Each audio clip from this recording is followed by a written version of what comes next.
Carbon নিঃসরণ বাড়ছে তাপ, জলবায়ু পরিবর্তন জীবন কেড়ে নেয়, সবুজ ধ্বংসময়।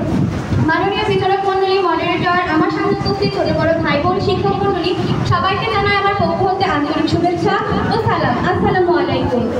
ধন্যবাদ মাননীয় বিচারক মণ্ডলী আমাকে কথা বলার সুযোগ দেওয়ার জন্য।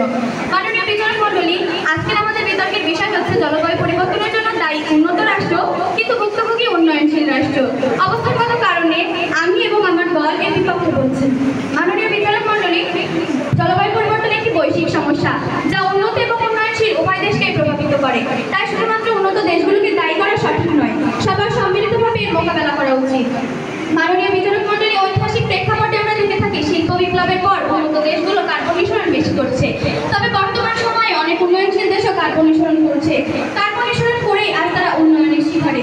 মাননীয় বিচারক মণ্ডলী, আমার বিপক্ষ দলের বন্ধু তার বক্তব্যে সম্ভবত উন্নত দেশগুলোকে দায়ী করেছেন এবং তিনি তার বক্তব্যে বলেছেন উন্নত দেশগুলো জলবায়ু পরিবর্তনের জন্য একমাত্র প্রধান কারণ। মাননীয় বিচারক মণ্ডলী, আমার বিপক্ষ দলের বক্তাদের উক্তি বা যুক্তি শুনে আমার বাংলায় প্রচলিত একটি প্রবাদ বাক্যের কথা মনে পড়ে যায়। প্রবাদটি হলো দই মাছ নাচুর বাড়ি। তিনি এমনভাবে উন্নত দেশগুলোকে দায়ী করেছেন যেন তাদের উন্নয়নশীল দেশগুলো কম বেশি কোনো অংশে জলবায়ু পরিবর্তনের জন্য দায়ী নয়।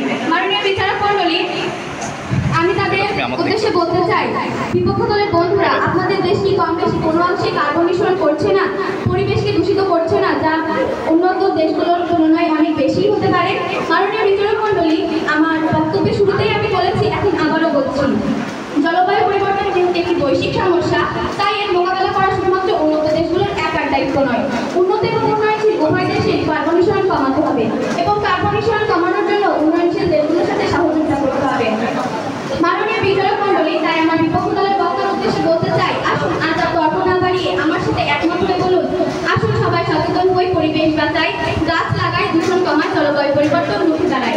আশা করি আমি আমার বক্তব্য সবার সামনে সুস্পষ্টভাবে তুলে ধরতে পেরেছি। ধন্যবাদ মাননীয় বিচারক মণ্ডলী, ধন্যবাদ সবাইকে।